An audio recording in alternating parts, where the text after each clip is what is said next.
शाम जिनकी नए झगड़ों में फसादों में कटी, रात बस खुदकुशी करने के इरादों में कटी, ऐसे कमबख्तों को मरने से बचा लूं तो हंसूं। भारत में रहना है तो भारत से प्यार करो, नहीं इस भारत से मुख मोड़ जाइए।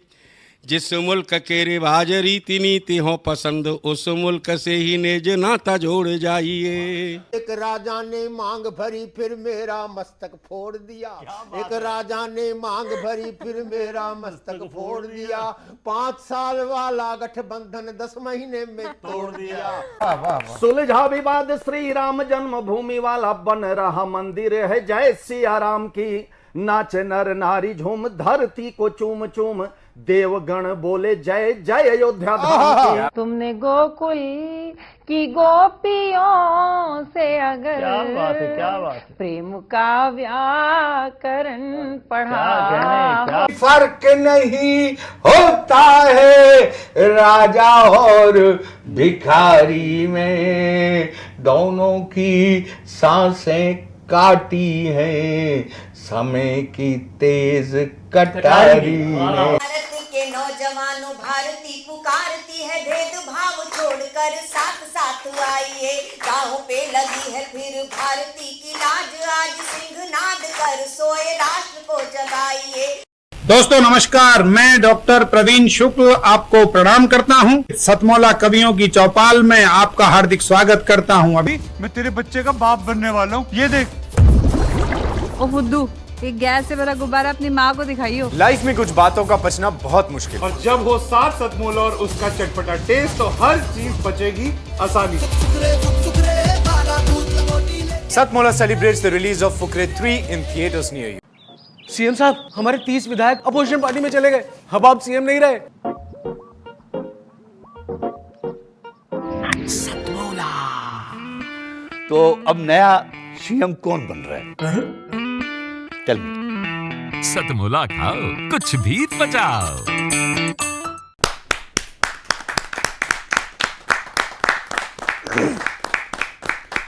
नमस्कार, सतमौला कवियों की चौपाल में आप सभी दर्शकों का हार्दिक अभिनंदन है। स्वागत है सतमौला कवियों की चौपाल, आपकी अपनी चौपाल। सतमौला कवियों की चौपाल 20 वर्ष से एक अविरल बहने वाली काव्यधारा है। उसमें हम सम्मिलित रहते हैं और सतमौला कवियों की चौपाल में सम्मिलित रहते हैं देश के ही नहीं विश्वविख्यात कवि, शायर, कवित्री, शायरा सभी रहते हैं। ये केवल हिंदी का ही कार्यक्रम नहीं है, हिंदी भाषा के नहीं है, सभी भारतीय भाषाओं को समर्पित कविता का ये कार्यक्रम है, जिसमें कविता पाठ भी होता है, कविता पाठ के साथ कहानी पाठ भी होता है, यानी स्टोरी टेलिंग का भी हमने इसमें रखा हुआ है। जो कविता के साथ साथ कहानी, यानी कि साहित्य की समस्त विधाओं में जो प्रमुख 2 विधाएं हैं, उनका ये कार्यक्रम है सतमौला कवियों की चौपाल। सतमौला कवियों की चौपाल में हर शूटिंग में हमारे साथ सम्मिलित रहते हैं देश के सुप्रसिद्ध लब्ध प्रतिष्ठित साहित्यकार और हिंदी सेवी, समाज सेवी। आज हमारे साथ उपस्थित हैं देश के सुप्रसिद्ध हिंदी विद्वान, केंद्रीय हिंदी संस्थान के माननीय निदेशक महोदय, और साथ ही साथ उनके पास महती जिम्मेदारी है केंद्रीय हिंदी निदेशालय के भी। आप माननीय निदेशक हैं। हम डॉक्टर सुनील बाबूराव कुलकर्णी जी का हम हार्दिक अभिनंदन करते हैं। डॉक्टर सुनील कुलकर्णी जी एक बहुत ही हमारे साथ श्रेष्ठ हिंदी विद्वान हैं। वो हमारे साथ अनेक विदेश यात्राओं पे हमारे साथ रहे। मैंने उनका अनेक हिंदी सेवा क्षेत्र का मैंने उनका कार्य देखा है। मैं ऐसे विभूति हमारे साथ हैं। मैं ही नहीं, हमारा सतमौला कवियों की चौपाल गौरवान्वित है आपको अपने मध्य पा करके। आज हमारे बीच में उपस्थित हैं देश ही नहीं विश्वविख्यात उर्दू उस्ताद शायर मंगल नसीम जी। मंगल नसीम जी एक बहुत बड़ी एक शख्सियत के मालिक हैं। मंगल नसीम जी, आप हमारे स्वर्गीय पूजनीय पिताजी आचार्य जगदीश आर्य जी के साथी हैं, और मैंने वो समय देखा है जब आप लोगों के बीच में साहित्यिक काव्य विचार विमर्श हुआ करता था। और उस समय के साथी समय समय पर आते रहे हैं। मैं बड़ा ही आज प्रफुल्लित हूँ कि आज चाचा जी मंगल नसीम जी हमारे बीच में, जोरदार ताली के साथ हम उनका पुनः स्वागत करते हैं। आज हमारे बीच में उपस्थित हैं देश की लब्ध प्रतिष्ठित कवित्री प्रीति त्रिपाठी। प्रीति त्रिपाठी बहुत ही श्रेष्ठ कवित्री हैं और आपकी कविताओं का जो विषय मूल रहता है, श्रृंगार रहता है, नारी विवेचन रहता है, सामाजिक विवेचना रहती है, ऐसी कवित्री का हम हार्दिक अभिनंदन करते हैं। और उसी गिलहरी के रूप में, चाहे वो संगठन हो, चाहे वो साहित्य हो, चाहे वो प्रेरक वक्तव्य हो, बड़े विनम्र भाव से जो व्यक्ति अपनी बात कहना जानता है, और सबसे बड़ी बात यह है कि उनकी कविताओं के जो विषय वस्तु रहते हैं उसमें मुझे एक इनकी कविता सर्वप्रिय लगती है जो मेरे दिल में उतर गई, और उस कविता ने मुझे भी एक जीने का रास्ता बताया। वो थी राममय कविता, राम वन गए तो बन गए। ऐसे ओजस्वी विश्वख्यात कवि राजेश चेतन जी।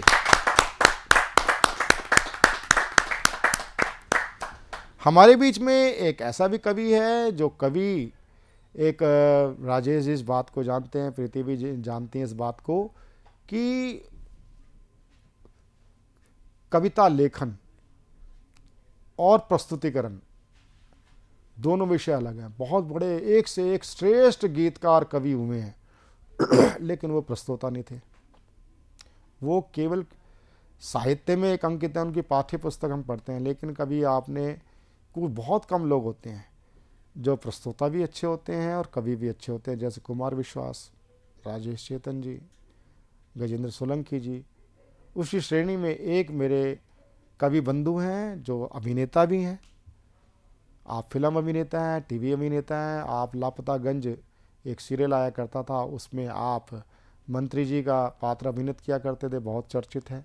अनेक कई टीवी सीरियलों में आया, मुख्य रूप से लापतागंज शरद जोशी जी के व्यंगों पर आधारित कार्यक्रम होता था। तो ऐसे भाई डॉक्टर आरपी शर्मा, सतमोला कवियों की चौपाल में अब जिनको मैं प्रस्तुत करने जा रहा हूं, बहुआयामी व्यक्तित्व के स्वामी हैं। जहां वो एक सुप्रसिद्ध मोटिवेशनल स्पीकर हैं, वहीं आप एक चेतना परिवार है, आप उसके चेयरमैन भी होते हैं। और सबसे बड़ी बात है कि इन्होंने एक अनवरत एक श्रृंखला बना रखी है।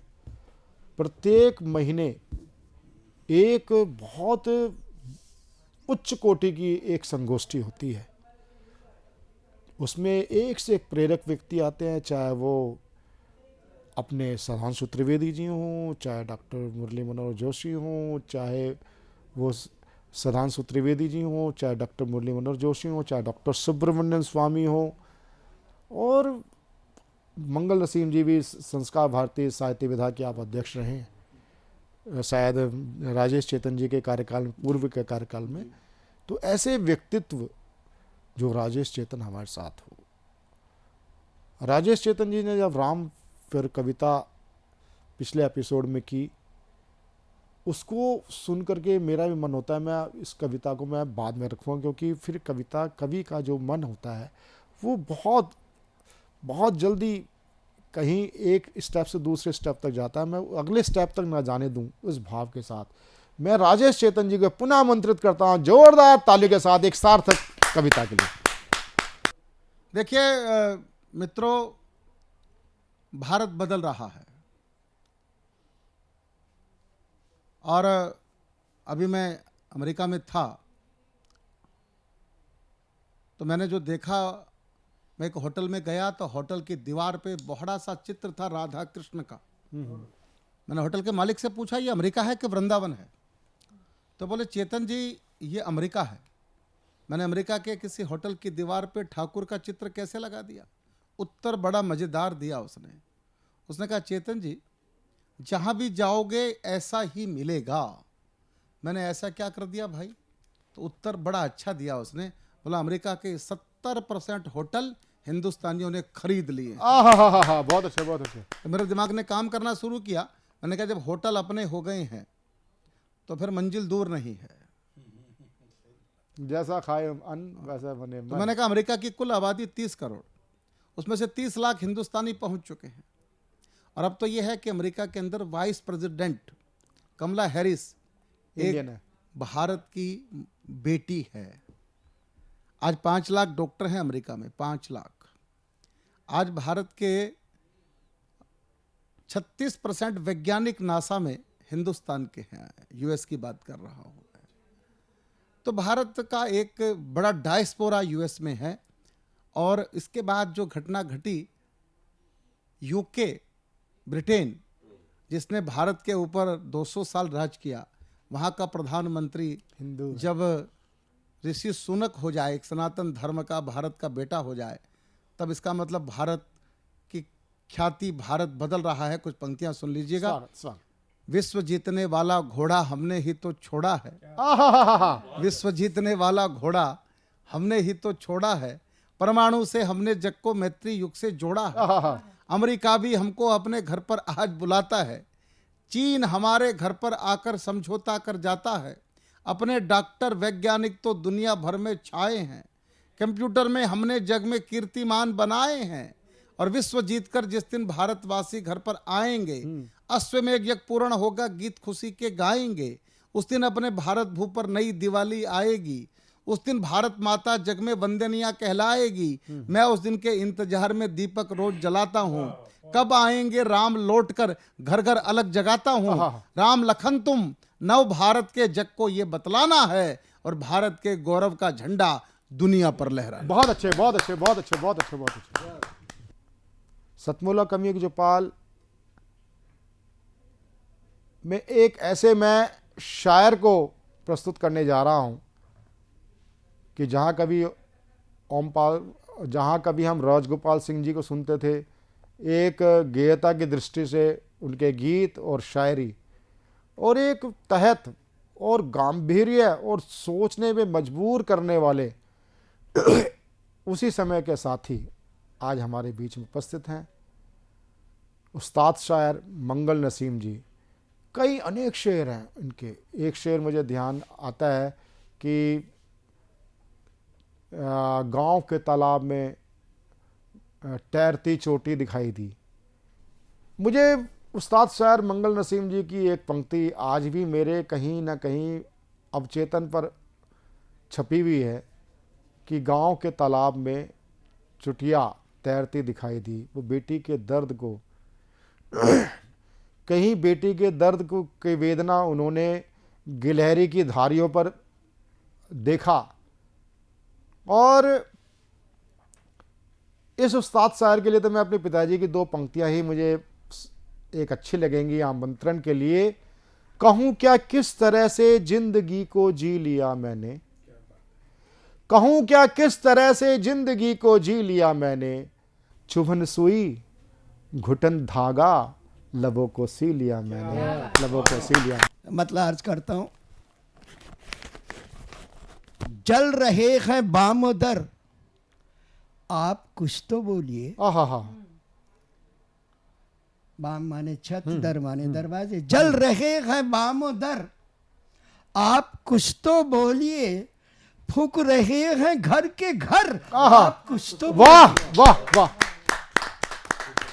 जल रहे हैं बामोदर, आप कुछ तो बोलिए, फूक रहे हैं घर के घर, आप कुछ तो बोलिए। शेर है कि हर तरफ वबाल है, जिंदगी मुहाल है, हर तरफ वबाल है, जिंदगी मुहाल है, किस तरह से हो बसर, आप कुछ तो वाह वाह वाह।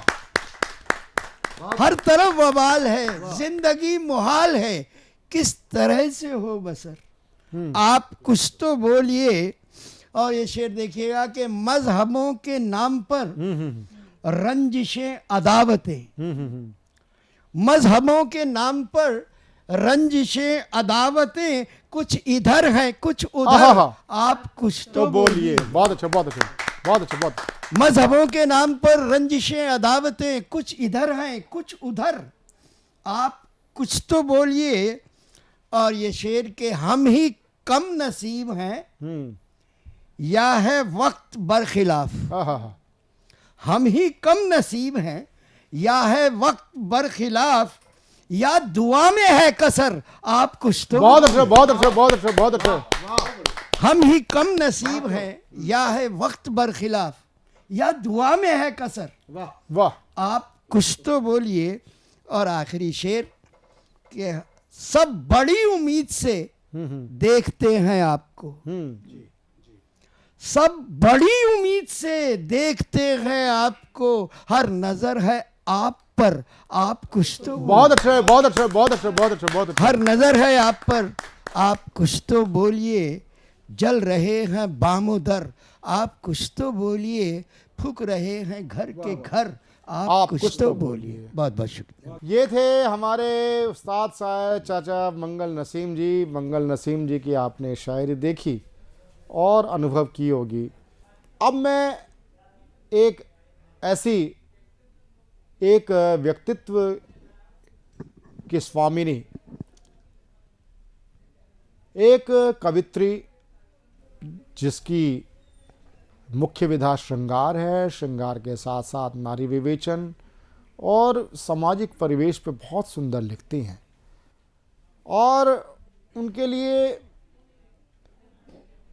ये पंक्तियाँ किसकी हैं तो मुझे ध्यान नहीं, लेकिन मुझे वो सटीक लगती हैं कि हर रात ने वादा किया था साथ निभाने का, हर रात ने वादा किया था साथ निभाने का, और सुबह होने तक रंग बदल दिया। तो बहुत श्रेष्ठ कवित्री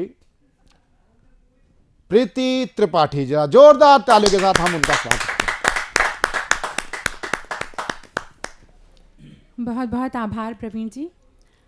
और आज मेरा ये सौभाग्य है कि बाबूजी मंगल नसीम जी की छत्र छाया में बैठकर काव्य पाठ करने का अवसर मिल रहा है। तो सबसे पहले मैं बेटियों की ही बात करूंगी। बेटियां क्या हैं? बेटियां वो हैं जो हृदय का टुकड़ा होती हैं, बेटियां वो हैं जो घर की प्रतिष्ठा होती हैं, और बेटियां वो हैं जो कांटों में भी गुलाब की तरह मुस्कुराती हैं। दो पंक्तियां रखती हूँ इस गीत की बानगी में और फिर गीत से आपको जोड़ूंगी, सुनिएगा।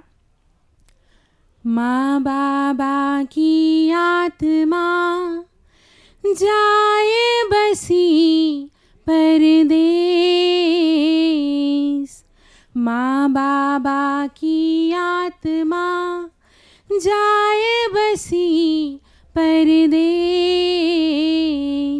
सावन झूले हिचकियाँ बेटी का संदेश, सावन झूले हिचकियाँ बेटी का संदेश, दिल में उमंग लिए हिरनी के ढंग लिए, दहरी की आब होती है, दहरी की आब होती है, बेटियां गुलाब होती है, दिल में उमंग लिए हिरनी के ढंग लिए, दहरी की आब होती है, बेटियां गुलाब होती हैं।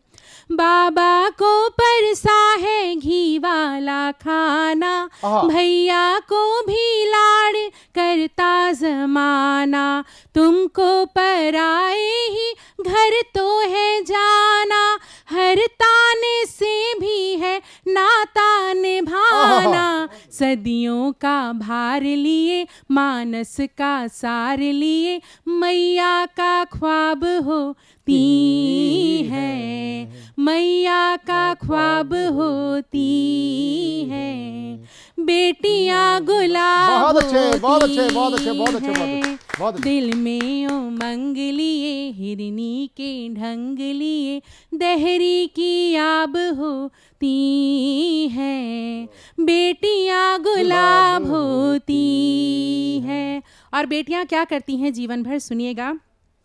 बुनती है सपनों को थकती नहीं है, बुनती है सपनों को थकती नहीं है, मुस्काती है किंतु हंसती नहीं है, ऐसी फसल है जो पकती नहीं है द्वार घर का ये तखती नहीं है, अंतस में द्वंद लिए कविता के छंद लिए, अनखुली किताब होती है, अनखुली किताब होती है, बेटियां गुलाब होती हैं, दिल में उमंग लिए हिरनी के ढंग लिए, दहरी की आब होती हैं, बेटियां गुलाब होती हैं।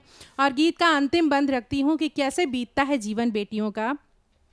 मैके की इज्जत का बीड़ा संभाले, मैके की इज्जत का बीड़ा संभाले, जीवन के सागर से सरता निकाले, रातों को सौंपे हैं जिसने उजाले, तन मन के गिनने लगी आज छाले, पुरखों की साध लिए अंतस में नाद लिए, पीर का हिसाब होती है, पीर का हिसाब होती है, बेटियां गुलाब होती हैं, दिल में उमंग लिए हिरनी के ढंग लिए, दहरी की आब होती है, बेटियां गुलाब होती हैं,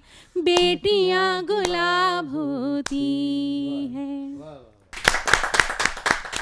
प्रीति त्रिपाठी जी की अभी आपने इतना सुंदर गीत सुना, और राजेश चेतन जी खुद फिल्म सेंसर बोर्ड से जुड़े हुए हैं, और मैं भी film festival, international film festival of Goa से हम जुड़े हुए हैं काफ़ी टाइम से।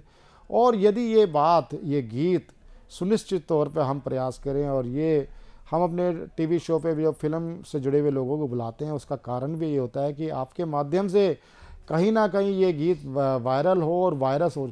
अगर ताराचंद बड़जात्या जी के प्रोडक्शन पर ये गीत पहुंच जाएं, तो चाहे हम आपके कौन हैं, हम आपके हैं कौन, और या नदिया के पार, इतना शानदार मौलिक गीत, इतना श्रेष्ठ एक फिल्म गीत बन सकता है। इतनी इतनी संभावनाएं प्रीति त्रिपाठी जी के अंदर हैं। दोस्तों, आने वाले कुछ दिनों में हम एक विश्व हिंदी दिवस के कार्यक्रम को आयोजित करेंगे कि हिंदी को लेकर के जो एक विचारधारा हमने सोची हुई है, मैं अपनी 4 पंक्तियों से सर को आमंत्रित करता हूं, और सर इस बात की पूर्ति ज़रूर करेंगे कि नहीं, यह सिर्फ जनवरी और सितंबर तक ही सीमित नहीं है। वो 4 पंक्तियां हैं। केवल जनवरी और सितंबर में होती उल्लासी है, पत्ता पत्ता सींचा जाता और जड़ें शुरू से प्यासी हैं, और कैसे कर ले कोशिश इसको हम जग में फैलाने की, हिंद देश में हिंद की भाषा हिंदी ही उपहासी है। तो आज इस उपहासता को दूर करने के लिए संकल्प लेकर के हमारे बीच में आ चुके हैं श्रीमान सुनील कुलकर्णी जी। आइए जोरदार तालियों से स्वागत करते हैं। धन्यवाद। प्रथमतः मैं इस कार्यक्रम में सभी का हार्दिक स्वागत करता हूं। जी सर।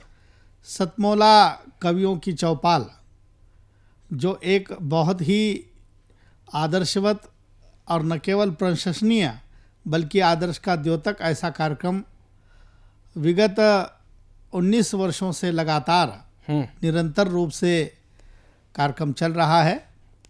और मैं ये जानकर बहुत प्रसन्न हूँ कि कोई भी कार्यक्रम जब इस तरह से निरंतरता कायम रखता है तो अपना एक आदर्श प्रस्तुत करता है, आदर्श स्थापित करता है। जी। और ऐसा ही आदर्श इस सतमौला कवियों की चौपाल इस कार्यक्रम ने अब तक हिंदी जगत में, साहित्य जगत में और काव्य जगत में स्थापित किया है। मुझे ये जानकर बहुत खुशी हुई कि अब तक इस मंच से लगभग 15,000 से अधिक कवियों ने अपनी कविताओं का पाठ किया। और आज लगभग 785 से अधिक भागों का सीधा प्रसारण ये मंच कर पाया है, जो बहुत ही प्रसन्नता की आदर्श की बात है। मैं इस निरंतर कार्य हेतु सतमला कवियों की चौपाल इस कार्यक्रम से जुड़े हुए सभी लोगों को हार्दिक बधाई देता हूं और उनका हार्दिक अभिनंदन करता हूं। जी, ये कवियों को हमेशा किसी न किसी मंच की आवश्यकता होती है। आदमी जब भी कुछ लिखता है तो चाहता है कि वह तुरंत किसी न किसी को सुनाऊं। क्या बात है। और जैसे माना जाता है कि नाटक जब तक खेला नहीं जाता तब तक उसे पूर्णत्व प्राप्त नहीं होता जी, या वैसे ही कविता जब लिखी जाती है और जब तक वह अभिव्यक्त नहीं होती, प्रस्तुत नहीं होती, तब तक कवि को स्वयं को नहीं लगता कि उसे पूर्णत्व प्राप्त हो गया है। इसलिए कवि के कविता को पूर्णत्व प्रदान करने के लिए यह मंच उस दृष्टि से मुझे बहुत प्रशंसनीय लगता है, बहुत आदर्श का द्योतक लगता है जी। और मुझे ये जानकर भी बहुत खुशी हुई कि इस मंच से अब तक हिंदी के जो लब्ध प्रतिष्ठित कवि, चाहे वो अशोक चक्रधर जी हो, कुमार विश्वास जी हो, डॉक्टर कीर्ति काळे जैसे, आज जिनके कविताओं का डंका या बोलबाला समस्त मंचीय कवियों में श्रेष्ठता के रूप में जाना और पहचाना जाता है, ये इस मंच की देन मैं मानता हूँ। और यहीं से ये कवि आज जो कविता एक समय में केवल छोटे मोटे कार्यक्रमों में सीमित थी और कविता के माध्यम से भी अर्थार्जन किया जा सकता है, कविता भी अर्थार्जन का एक माध्यम हो सकती है, इसकी कल्पना 30-40 वर्ष पूर्व किसी ने नहीं की थी। लेकिन इन कवियों ने मंचीय कविताओं को आज विश्व स्तर पर इतना स्थापित किया है कि अब नए कवियों को, जो लिखने वाले कवि हैं, उन्हें या उनकी मन में एक आशा का किरण जग गया है कि हाँ, हम कविता के माध्यम से भी अर्थार्जन कर सकते हैं। मुझे याद है कि मैंने पहली बार एक मराठी कविता लिखी थी और उसका हिंदी भी अनुवाद मैंने उस समय में किया था कि जो वैश्वीकरण की धारा, ग्लोबलाइजेशन की धारा वहाँ आई थी और उसी को हमने काव्यबद्ध करने का प्रयास किया था छंदबद्ध कविता के रूप में कि आजकल ये वैश्वीकरण की बह रही है धारा और दिन ब दिन घट रहा है इंसानियत का नारा, जिधर भी देखे उधर दिखे बाजारवाद ही सारा और दिन ब दिन बढ़ रहा है यूज एंड थ्रो का मारा। क्या बात है, वाह वाह, बहुत दिन ब दिन बढ़ रहा है यूज एंड थ्रो का मारा, शहर शहर का हर मकान बन रहा है दुकान और रोटी से भी डबल रोटी लग रही महान। क्या बात। घर में सारी चीजें आई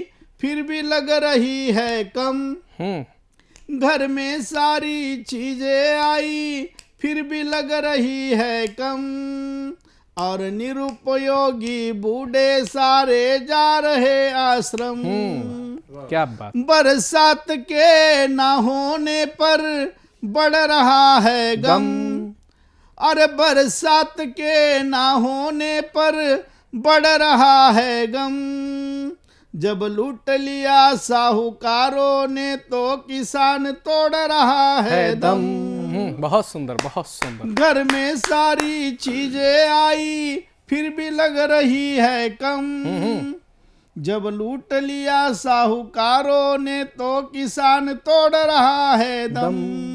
और शिक्षा का चित्रण क्या हुआ है तो उसका एक वर्णन अंतिम 2 पंक्तियों में किया था कि MA, PhD हुआ फिर भी लग रहा है कम, MA, PhD हुआ फिर भी लग रहा है कम, सेट होकर नेट भी देकर नहीं मिल रहा वेतन।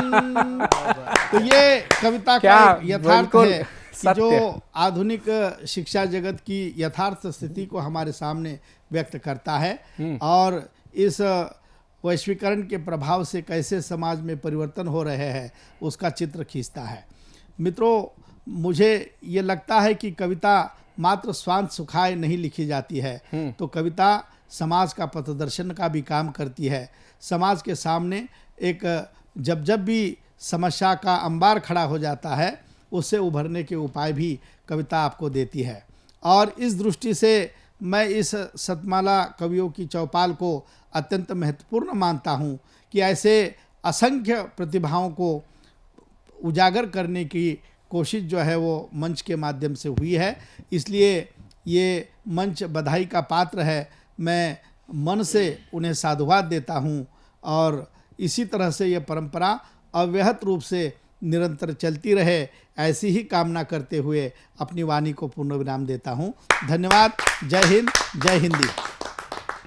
बहुत बहुत धन्यवाद। मिलते हैं इसी के साथ कमर्शियल ब्रेक के बाद कुछ नए कवियों के साथ, मेरे सहयोगी प्रशांत अवस्थी और प्रबल प्रताप सिंह जी के साथ।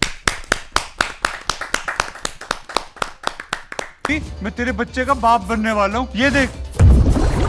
ओ फुद्दू, ये गैस से भरा गुब्बारा अपनी माँ को दिखाइयो। लाइफ में कुछ बातों का बचना बहुत मुश्किल, और जब हो साथ सतमोला और उसका चटपटा टेस्ट तो हर चीज बचेगी आसानी से।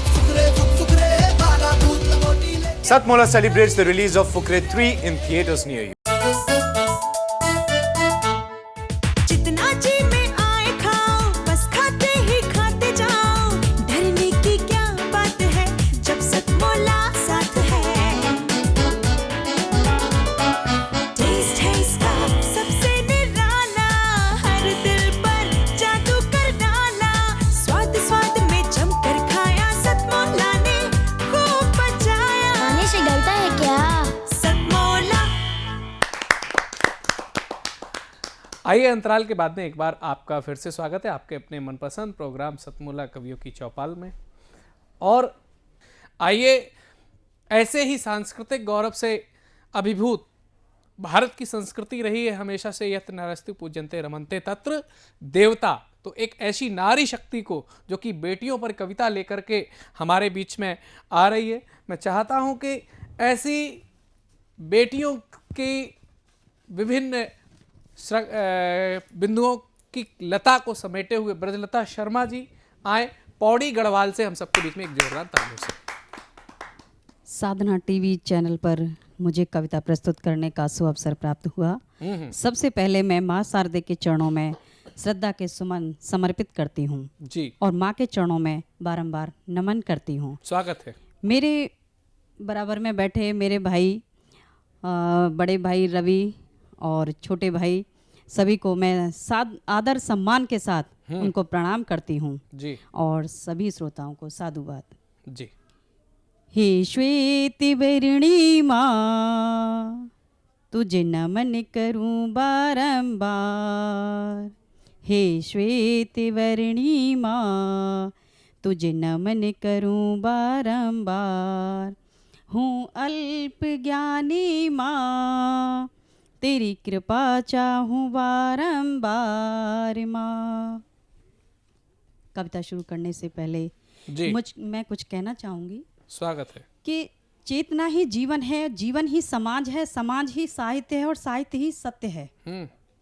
आगे सुनिए जी। स्वरचित पंक्ति है, कल ही अंकुरित हुई। क्या बात है, बड़ी जल्दी। साधु संत के लख समझाने पर भी, साधु संत के लख समझाने पर भी, गुरुवर वचन सुनने पर भी, गुरुवर वचन सुनने पर भी, नर नारी को किनारा उनकी वाणी से करना है।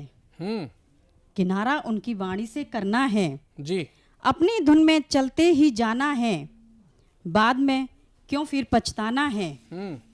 बाद में फिर क्यों पछताना है।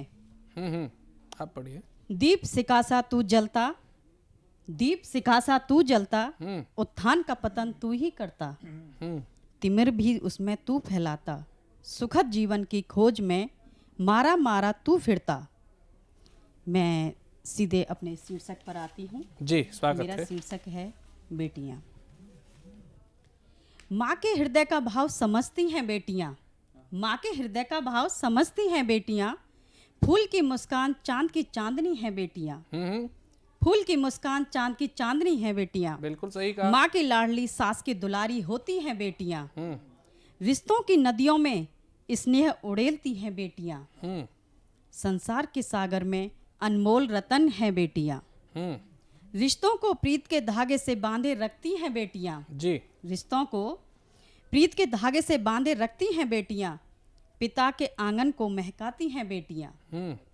भोर की ओस की तरह होती हैं बेटियाँ। जी। उच्च स्वर बोलने पर मुरझा जाती हैं बेटियाँ। उच्च स्वर बोलने पर मुरझा जाती हैं बेटियाँ। रिश्तों को बढ़ाती हैं बेटियाँ। हिंदुस्तान की मान और शान होती हैं बेटियाँ। पिता की दवाओं की याद दिलाती हैं बेटियाँ। ससुराल जाके अधिक रुलाती हैं बेटियाँ। आखिर नसीब वालों को ही मिलती हैं बेटियाँ। आखिर किस्मत वाल के आलय में जन्म लेती हैं बेटियाँ। आखिर किस्मत वालों के आलय में जन्म लेती हैं बेटियाँ। धन्यवाद। बहुत सुंदर, बड़ी सुंदर सुंदर सी बातें कही आपने बेटियों के विषय पर। मैं आपका ध्यान आकर्षित करना चाहता हूं कि भारतीय संस्कृति हमेशा से बेटियों के लिए विशेष स्थान रहा है, चाहे वह किसी के घर में जन्म लेकर के गई हो बेटियां या किसी के घर में विवाह के पश्चात गई हों बेटियां। अगर संस्कृति को मानने वाला परिवार होगा तो वो हमेशा उन सभी बेटियों को सम्मान देने वाला परिवार होगा। तो प्रेम की प्रतिमूर्ति हमारे आपके सबके जीवन की प्रथम गुरु माँ, और माँ पर कविता, माँ पर पंक्तियां लेकर के आ रहे हैं बागपत के राहुल धामा। आइए जोरदार तालियों से स्वागत करते हैं। मैं ग्रामीण अंचल से आता हूँ जी, बागपत से, और एक मध्यम वर्गीय परिवार में एक माँ के सामने बच्चे की परवरिश भी करना और अपने काम भी करना, किस तरह की एक दुविधा होती है परवरिश के बीच में, दो मुक्तक के माध्यम से समझाया। देखिएगा। तवे पर रोटी बच्चा गोद में मुश्किल घड़ी थी माँ। तवे पर रोटी बच्चा गोद में मुश्किल घड़ी थी माँ। जी। बचाया धूप से मुझको तू सूरज से लड़ी थी माँ। बचाया धूप से मुझको तू सूरज से लड़ी थी माँ। कड़ी दोपहर में भी मुझको आंचल में छुपाती थी जी। कड़ी दोपहर में भी मुझको आंचल में छुपाती थी। तेरे पल्लू की छाया आसमां से भी बड़ी थी माँ। बहुत सुंदर, बहुत सुंदर, बहुत सुंदर। और एक और मुक्तक देखिएगा वहां पे जी। गीले बिस्तर में खुद मुझको सूखे में सुलाती थी। गीले बिस्तर में खुद मुझको सूखे में सुलाती थी। हमेशा प्यार से राजा बेटा कहकर बुलाती थी। दिवाली पर नए कपड़े दिलाने के लिए मुझको पुरानी साड़ी में पैबंद भी अम्मा लगाती। बहुत सुंदर, बहुत सुंदर, बहुत ही शानदार। और इन दो मुक्तक के बाद एक मैं गजल प्रस्तुत करना चाहूंगा। स्वागत है। देखिएगा जी। बाग में जो फूलों की डालियां नहीं होंगी, बाग में जो फूलों की डालियां नहीं होंगी, लाल पीले पंखों की तितलियां नहीं होंगी। क्या बात है। लाल पीले पंखों की तितलियां नहीं होंगी। और शेर आप लोगों की नजर करता हूं, अता फरमाइए। गर्भ में जो मारोगे बेटे की चाहत में तुम, गर्भ में जो मारोगे बेटे की चाहत में तुम, देवियों के पूजन में बेटियां नहीं होंगी। बहुत सुंदर, बहुत सुंदर। देवियों के पूजन में बेटियां नहीं होंगी। झूलता रहा जो यूं अन्नदाता फांसी पर, झूलता रहा जो यूं अन्नदाता फांसी पर, एक दिन थाली में भी रोटियां नहीं होंगी। वाह।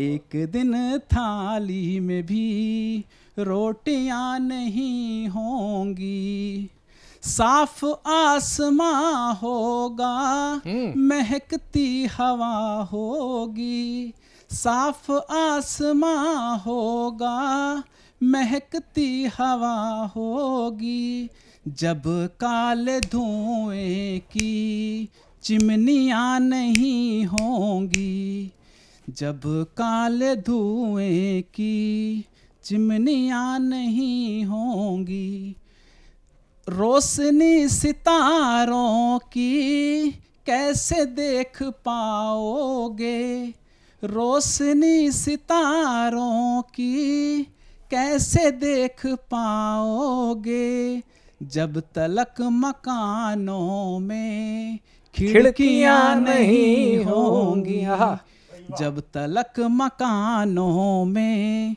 खिड़कियां नहीं होंगी। और एक गज़ल का आखिरी शेर जी साधना टीवी को समर्पित करता हूं। स्वागत। क्योंकि वर्तमान पीढ़ी में हमारे संस्कार विकृत हो रहे हैं और बुजुर्गों के कारण ही हमारे संस्कार वर्तमान में जिंदा हैं। अगर बुजुर्ग नहीं होंगे तो ख़त्म हो जाएगा। जी। जब तलक मकानों में खिड़कियां नहीं होंगी, बुजुर्गों के दम पर ही संस्कार जिंदा हैं, बुजुर्गों के दम पर ही संस्कार जिंदा है, नस्ल मिट जाएगी जो पगड़ियां नहीं होंगी। क्या बात है, बहुत सुंदर, बहुत नस्ल मिट जाएगी जो पगड़ियां नहीं होंगी। धन्यवाद। ये मौसम का जादू है, समझ रहे हैं बाबू। ऐसा कुछ बताने के लिए हमारे बीच में अबोहर से घायल मन का सूर्य यानी कि रवि घायल जी हम सबके बीच में आ चुके हैं, जो कि केंद्रीय हिंदी संस्थान जैसे संस्थान से सम्मानित हैं। ये अपने आप में एक गौरव का विषय है। बड़े ही सम्मानित और लब्ध प्रतिष्ठित साहित्यकार हैं।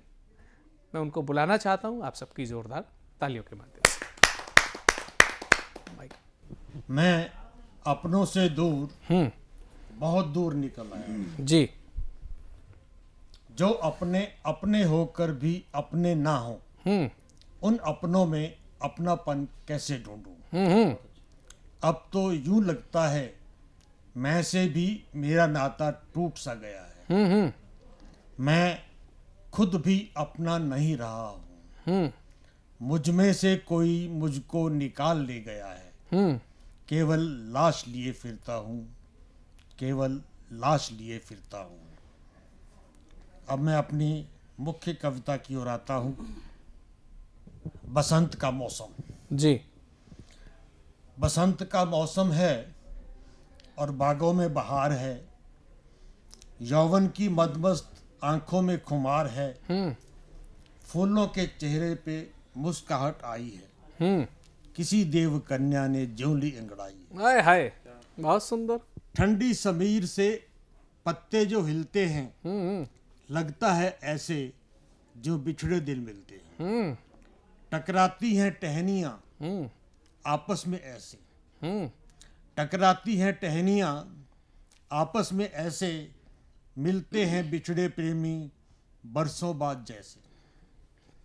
सावन की संध्या में यूं घटा घिर घिर आवे है। सावन की संध्या में यूं घटा घिर घिर आवे है कि माँ की प्यासी गोद पल में हरी हुई जावे है। गर्मी की प्यासी माँ की क्षुधा बुझ जावे है। मुरझाए पेड़ों पे रौनक आ जावे है। रातों में चंदा, ध्यान देना जी, रातों में चंदा की चांदनी यूं बरसे है कि ठंडी हो आंखें जो बरसों से तरसे हैं। जी। रातों को चंदा जो लुक छिपसी करता है, रातों को चंदा जो लुक छिपसी करता है, झीने झीने पर्दों में जो यौवन थिरकता है। जी। मासूम मुखड़ों पे लाली यूं छाई है कि परियों की सुंदरता जो यहीं सिमट आई। मासूम मुखड़ों पे लाली यूं छाई है कि परियों की सुंदरता जो यहीं सिमट आई है। सेब जैसे गालों पे मन मदहोश हुआ जाता है। सूनी काली रातों में याद कोई आता है। भीगी भीगी पलकों से इंतजार करते हैं, कैसे समझाएं तुझे कि तुझसे प्यार करते क्या हैं। बात है, बहुत सुंदर। कैसे समझाएं तुझे कि तुझसे प्यार करते हैं। मेरी दूसरी कविता है सजदा। जी। सजदे के लिए झुकता है ये शीश 1000 बार। सजदे के लिए झुकता है ये शीश 1000 बार, पर सोच के रुक जाता हूँ किसको करूँ सलाम। उनके आने का गुमा सा होता है न जाने कितनी बार। उनके आने का गुमा सा होता है न जाने कितनी बार, पर सोचता हूँ हर बार कि शायद हंसी ख्वाब न हो। मेरे मन को सुकून तो मिलेगा, मेरे मन को सुकून तो मिलेगा शब्बे हयात के बाद। क्या बात है। पर बहुत गुजारिश है खुदा से कि वो कभी बर्बाद ना हो। मानी थी मन्नतें जो उनके अहले करम की, मानी थी मन्नतें जो उनके अहले करम की, अब तो है यही इल्तिजा कि वो खुदा को न याद हो। ओहो। है गर्दिशे अय्याम कुछ रास यूं आया, है गर्दिशे अय्याम कुछ रास यूं आया कि आरजू है अब और कोई मुकाम ना हो। वाह।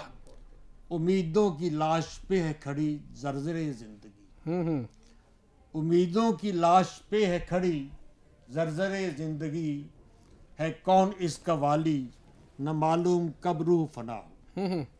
जद्दोजहद क्या करे घायल मौत से, जद्दोजहद क्या करे घायल मौत से, जब सांझ ढल चुकी है तो क्यों न रात हो, जब सांझ ढल चुकी है तो क्यों न रात हो।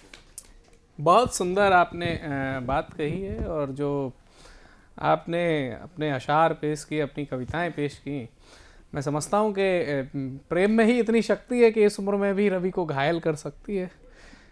तो एक युवा मन को भी मैं आमंत्रित करना चाहूँगा। वो कह रहा है कि जब हमारे बुजुर्ग इतनी प्रेम में डूबे हुए हैं, प्रेम की चाशनी से पगे हुए हैं, तो क्यों ना मैं भी पग जाऊं। तो आइए बुलाते हैं नरसिंहपुर मध्य प्रदेश से पधारे हुए वैभव बड़ैनिया को कि वो आएँ और अपनी श्रृंगार की कविता से इस प्रेम की नैया को और आगे की ओर ले जाएं। आइए, क्योंकि हम भी कहीं ना कहीं प्रेम के सब पुजारी हैं। आइए स्वागत करते हैं जोरदार तालियों से। एक छोटे से मुक्तक के साथ शुरुआत करूंगा मैं। हाँ, प्रेम की आवाज़ ज़रा बुलंद कीजिए। जी बिल्कुल। एक छोटे से मुक्तक से शुरुआत करूंगा मैं। हाँ। कि तेरे दीदार को हम तब भी तरसते मिलेंगे। अरे एक ही रास्ते पे मिलेंगे। जी बिल्कुल। कि तेरे दीदार को हम तब भी तरसते मिलेंगे, तुझसे फिर कुछ कहने को ये होंठ लरसते मिलेंगे। कि तेरे दीदार को हम तब भी तरसते मिलेंगे, तुझसे कुछ कहने को ये होंठ लरसते मिलेंगे। और तुम जा रहे हो, तुम जा रहे हो रेगिस्तान में मेरी बहार लेकर। कि तुम जा रहे हो रेगिस्तान में मेरी बहार लेकर, लौट के आना हम तुम्हें सावन से बरसते मिलेंगे। हाय हाय हाय हाय, बहुत सुंदर। और एक कविता जो मैंने बेवफाओं की तरफ से लिखी है। हाँ, अच्छा। क्योंकि यहाँ हर कोई विक्टिम जैसा रहता है, सब दिल टूटे, तो कोई ना कोई तो है जिसने दिल तोड़ा हुआ है। अच्छा। तो उनकी तरफ से है ये। तो किसी ने आपका तोड़ा या आप किसी का तोड़ के आई, ये पंक्तियाँ बताएंगी। आइए स्वागत। जी बिल्कुल बिल्कुल। कि तेरी रूमानी हसरतों का भयानक ख्वाब हम हैं। कि तेरी रूमानी हसरतों का भयानक ख्वाब हम हैं, तगाफुल करके भी जो सीना ताने वो बेशरम रुआब हम हैं। अच्छा। तेरी रूमानी हसरतों का भयानक ख्वाब हम हैं, तगाफुल करके भी जो सीना ताने वो बेशरम रुआब हम हैं। और तुझे तेरा ही अक्स दिखाया है हमने आईना बनकर। कि तुझे तेरा ही अक्स दिखाया है हमने आईना बनकर, तेरी धोखेबाजी की सल्तनत के अगले नवाब हम हैं। हाय हाय, बहुत सुंदर। जल्दी खाओ। और तेरी बेवफाई की तोहमतों का अजाब हम हैं। तेरी बेवफाई की तोहमतों का अजाब हम हैं, इस दूध दही की दुनिया में शराब हम हैं। गंदी बात। तेरी बेवफाई की तोहमतों का अजाब हम हैं, इस दूध दही की दुनिया में शराब हम हैं। और तेरी तो हर महबूब से मोहब्बतें पाक थी, कि तेरी तो हर महबूब से मोहब्बतें पाक थी, तेरे सारे आशिकों में सबसे खराब हम हैं। मैं पहले ही कहा था गंदी बात है। और एक श्रृंगार से हटकर कुछ लिखा है सर। हाँ लिखिए भैया लिखिए। कि ये जो हम लोग प्राण प्रतिष्ठा के बारे में उत्सुकता प्रतीक्षा कर हाँ रहे हैं। करिए भाई, जो प्रेम कर सकता है वो वही प्रभु से प्रेम कर सकता है। स्वागत जी है। बिल्कुल। कि राम घाट की सुबह कनक की शाम बुलाते हैं, बुलंदी से। राम घाट की सुबह कनक की शाम बुलाते हैं, हे भारत के जन जन तुमको राम बुलाते हैं। बहुत सुंदर, बहुत सुंदर। हे भारत के जन जन तुमको राम बुलाते हैं, कि प्राण प्रतिष्ठा का अवसर ये घोर तपस्या लाई है, कि प्राण प्रतिष्ठा का अवसर ये घोर तपस्या लाई है, जैसे लंबी अमावस्या के बाद सुबह आई है, जैसे लंबी अमावस्या के बाद सुबह अब आई है, इस दीर्घ प्रतीक्षा के तुमको परिणाम बुलाते हैं, इस दीर्घ प्रतीक्षा के तुमको परिणाम बुलाते हैं, हे भारत के जन जन तुमको राम बुलाते हैं, हे भारत के जन जन तुमको राम बुलाते हैं, कि वो धरती जहाँ प्रभु राम ने अपना अवतार लिया, वो धरती जहाँ प्रभु राम ने था अपना अवतार लिया, सूर्य की सरयू की धारा ने कितनों का ही जीवन तार दिया, सरयू की धारा ने कितनों का जीवन ही तार दिया, सीता कुंड और मणि पर्वत के धाम बुलाते हैं, सीता कुंड और मणि पर्वत के धाम बुलाते हैं,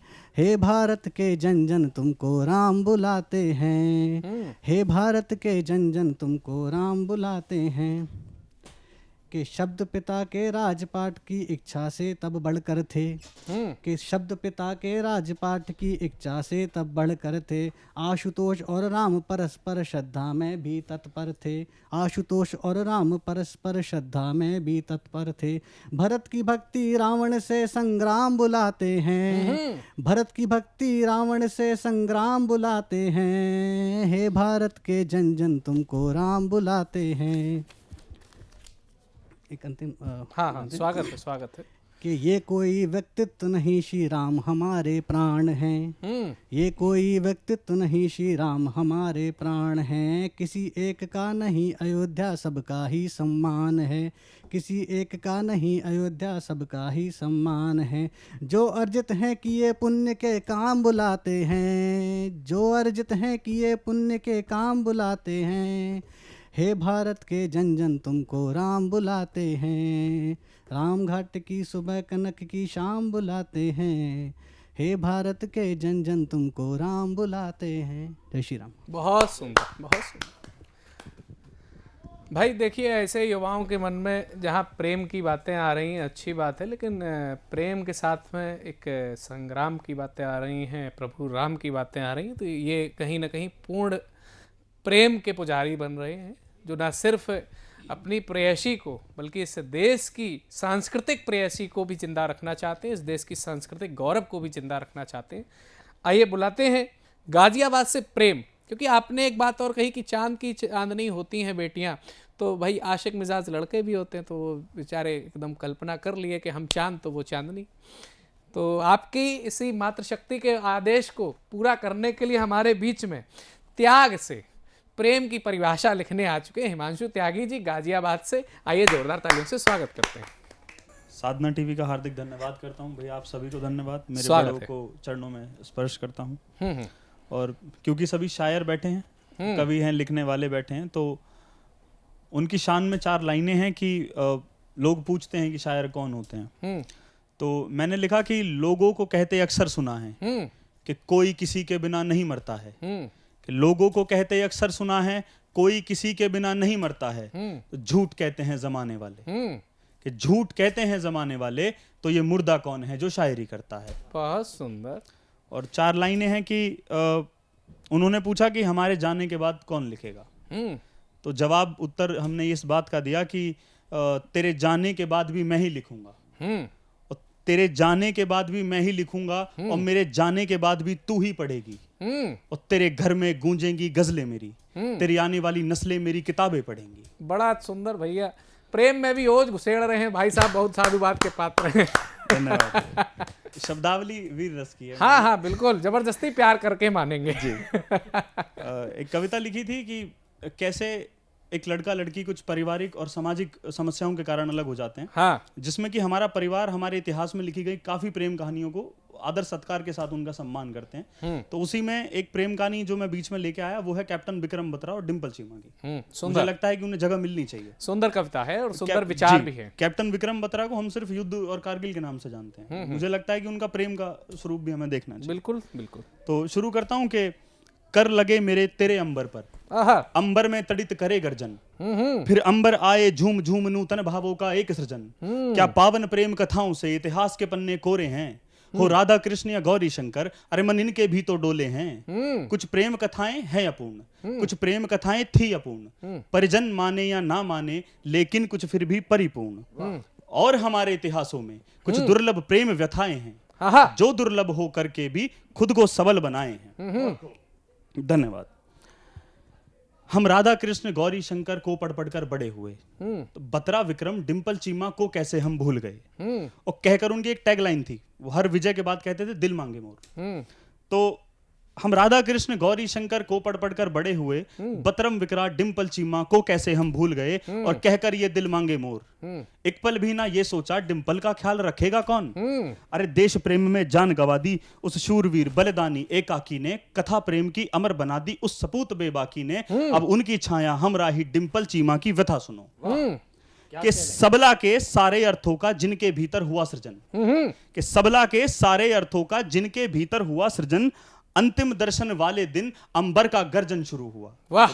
उनकी शहीद कैप्टन विक्रम बत्रा की उनके सामने डेड बॉडी रखी है, तो वो अपने प्रेम को याद कर रही हैं कि अंतिम दर्शन वाले दिन अंबर का गर्जन शुरू हुआ और आंखों में आंसू थे उनकी, ये कैसी प्रेम विदाई थी जब बैठ किनारे अर्थी के यादों का विसर्जन शुरू हुआ। क्या बात है, वाह। और जिन करों को पकड़ करों में अधर कभी मुस्काते थे, कि जिन करों को पकड़ करों में अधर कभी मुस्काते थे, उन्हीं करों को छुआ आज अधरों का कंपन शुरू हुआ। क्या बात है। अश्रुधार बनी थी सिंधु, मानो रावी में आई प्रलय, ऐसे विरले लोगों के हिस्से में आए लोग विरले। बहुत सुंदर। अंतिम दर्शन मौन अधर, तब जाकर संकल्प लिया। आज तक शादी नहीं करी उन्होंने, कि अंतिम दर्शन मौन अधर तब जाकर संकल्प लिया, विरह अग्नि में काटूंगी सारा जीवन एकाकी में, विरह अग्नि में काटूंगी सारा जीवन एकाकी में, कथा प्रेम की अमर बना दी उस शूरवीर बेबाकी ने। वाह वाह, बहुत सुंदर। ये कुछ प्रेम कथाएं हैं जो खुद को सबल बनाए हैं।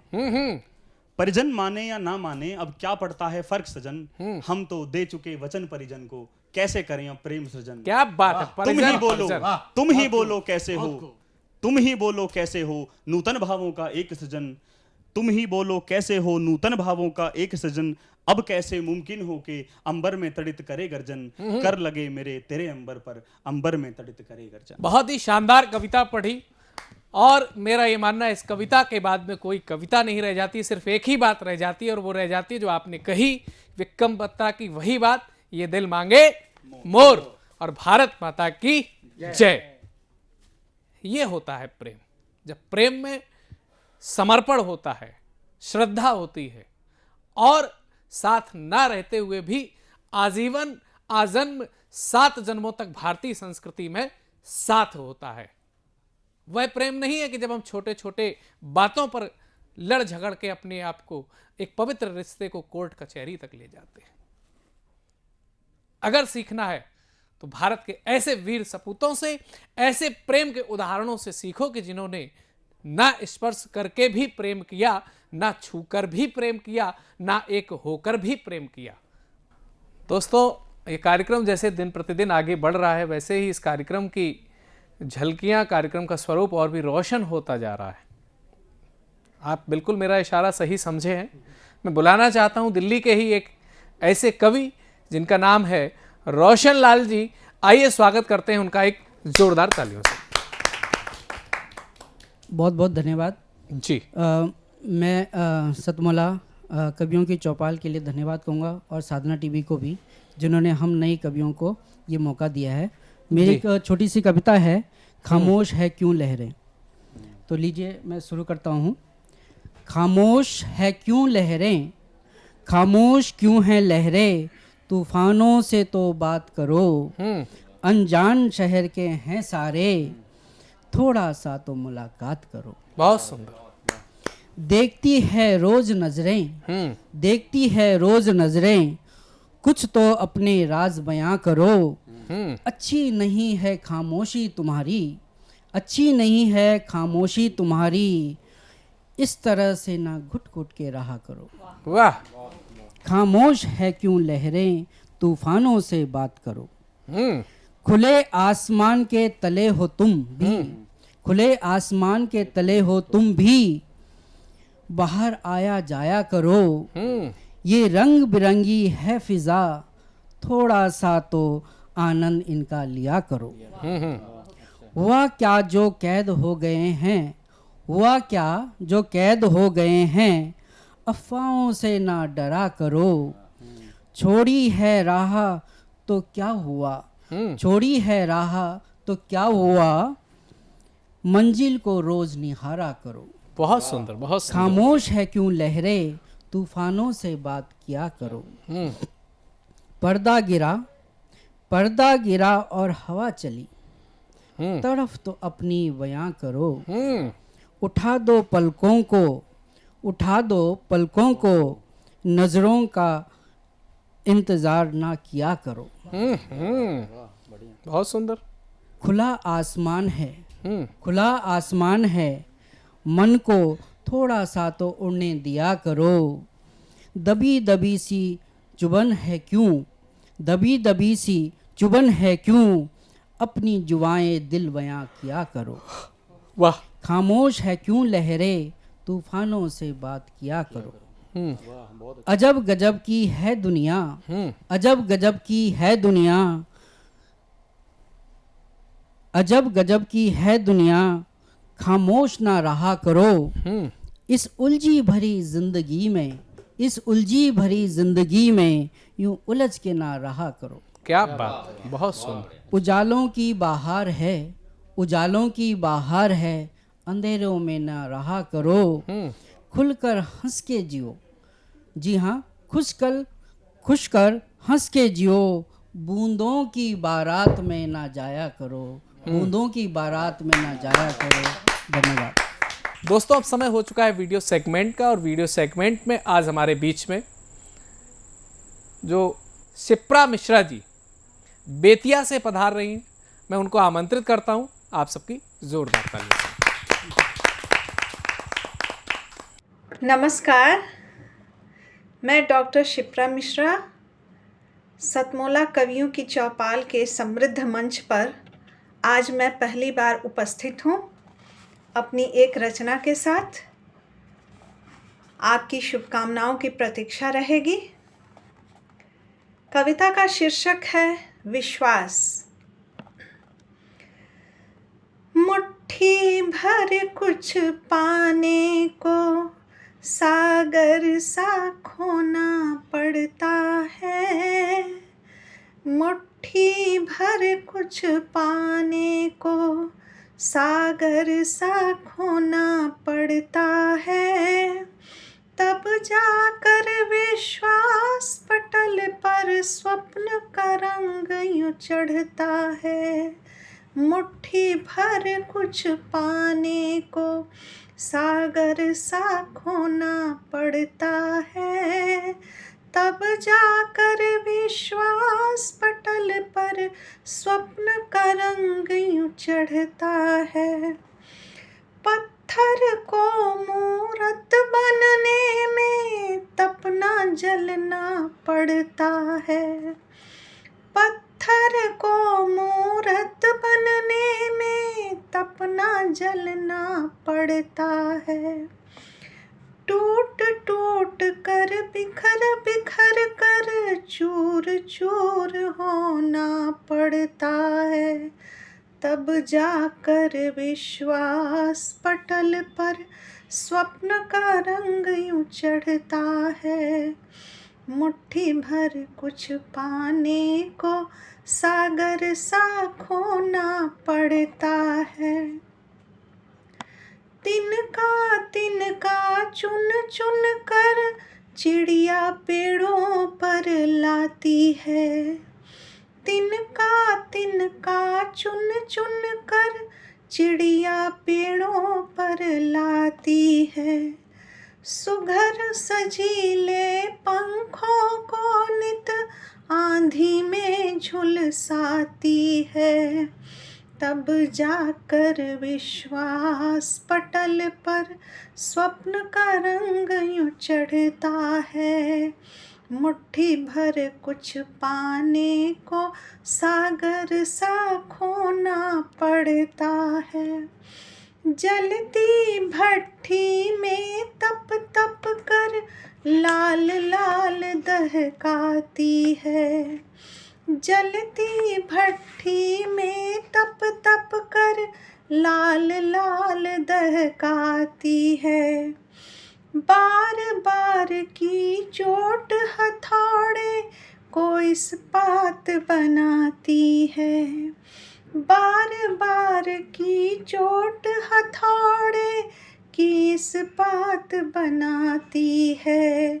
तब जाकर विश्वास पटल पर स्वप्न का रंग यूं चढ़ता है। मुट्ठी भर कुछ पाने को सागर सा खोना पड़ता है। ठोक पीट कर आग में जल कुंदन की चमक निखरती है। ठोक पीट कर आग में जल कुंदन की चमक निखरती है। घिस घिस कर तराश कर हीरे की दमक बिखरती है।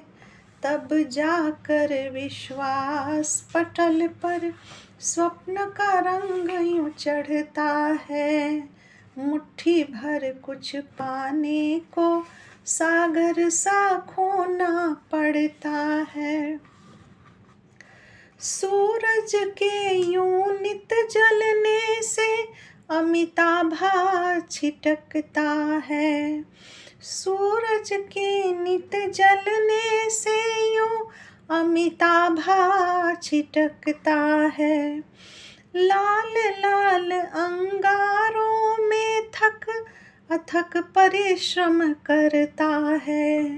लाल लाल अंगारों में जल अथक परिश्रम करता है। तब जाकर विश्वास पटल पर स्वप्न का रंग यूं चढ़ता है। मुट्ठी भर कुछ पाने को सागर सा खोना पड़ता है। सागर में मोती चुनने को नाविक नित्य उलझता है। सागर में मोती चुनने को नाविक नित्य उलझता है। लहरों से टकरा जोखिम ले ऐसे ही दिन ढलता है। तब जाकर विश्वास पटल पर स्वप्न का रंग यूं चढ़ता है।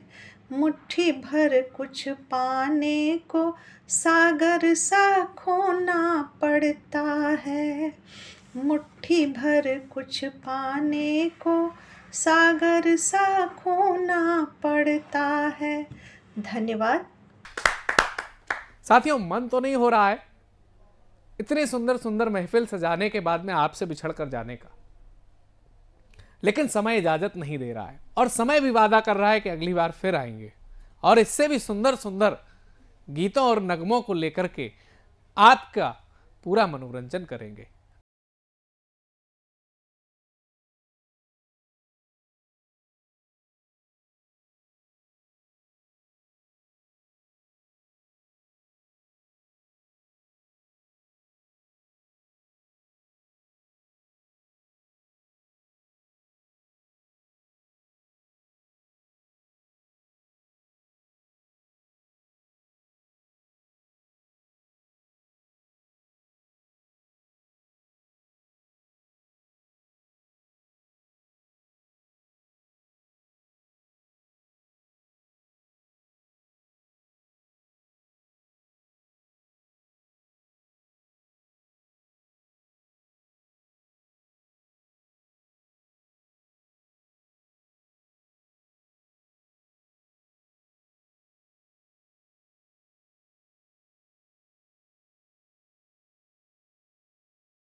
दोस्तों, मैं अनिल मित्तल, चेयरमैन सतमोला ग्रुप। मैं जैसे आप सब लोग जानते हैं कि 2004 के अंदर मैंने सतमोला कवियों की चौपाल आरंभ करा परवीन आर्य के साथ मिलके। तो हमारा उद्देश्य दोस्तों यही था कि जो आज ये काव्य पाठ है, जो ये बुद्धिजीवी वर्ग जो ये सुंदर काव्य पाठ हम लोग करते हैं, तो वो धीरे धीरे आज के ज़माने में लुप्त ना होता जाए। जो आज मॉडर्नाइजेशन चल रहा है, जितना टीवी पे हम और भी चीज़ें बढ़ती जा रही हैं, तो ये ना हो कि हमारी पुरानी जो ये एक संस्कार थे, पुरानी सभ्यता थी, कविता पाठ था, वो धीरे धीरे ये लुप्त होता जा रहा था।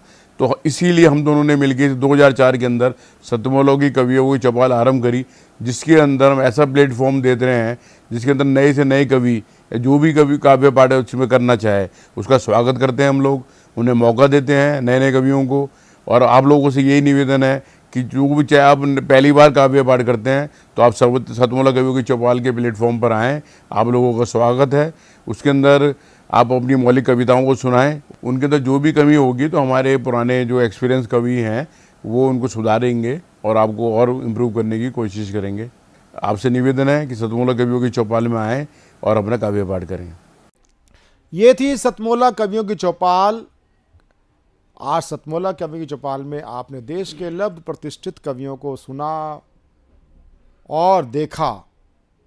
आपको उनकी कविताओं को सुन करके मनन करना पड़ेगा। ये मैं निश्चित रूप से मैं दृढ़ निश्चय होकर के बात कह रहा हूँ। चाहे वो राजेश चेतन जी थे, चाहे वो प्रीति त्रिपाठी थे, चाहे वो हमारे उस्ताद शायर चाचा मंगल नसीम जी हों, ऐसे कवियों को सुन करके यदि आपके अंदर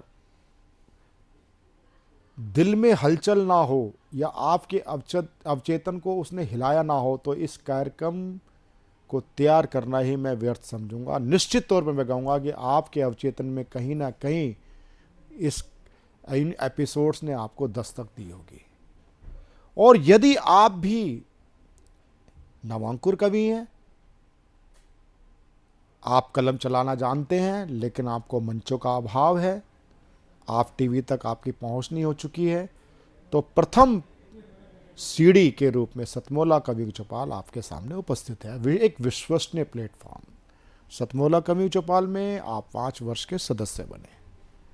ये केवल टीवी प्लेटफॉर्म देने का नहीं है, कार्यशाला का भी कार्यक्रम है। आपको हम कविता की कलम की धार पैनी करना सिखाते हैं। हमारी अलग अलग वर्कशॉप भी होती हैं, उसमें आप आएँ। प्रमुख कवि आपको सिखाएंगे। आप हमारे टीवी चैनल से जुड़े, 5 वर्ष के सदस्य बने, 6-6 महीने के अंतराल में आप काव्य पाठ करते रहें। केवल हिंदी नहीं, सभी भारतीय भाषाओं के कविता, केवल कविता नहीं, कहानी पाठ यानी स्टोरी टेलिंग भी हमारे कार्यक्रम में होती है और सभी भारतीय भाषाओं की होती है। इसमें आप जुड़ेंगे।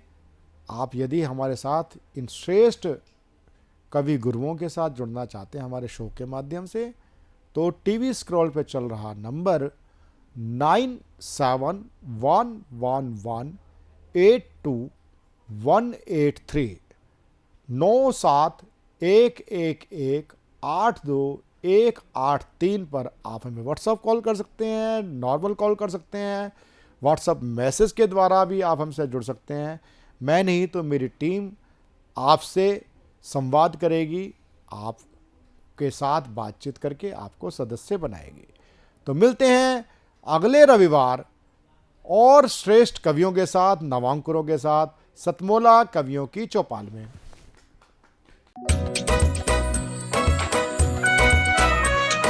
हर पल मस्ती और रंगीन विद सतमोला नमकीन, इससे बेटर है नथिंग। सतमोला नमकीन डिफरेंट टेस्ट है बेमिसाल, पनीर भुजिया भी कमाल, इसके टेस्ट के सब शौकीन। हाँ सतमोला नमकीन, सतमोला स्वीट्स एंड नमकीन, इससे बेटर है नथिंग।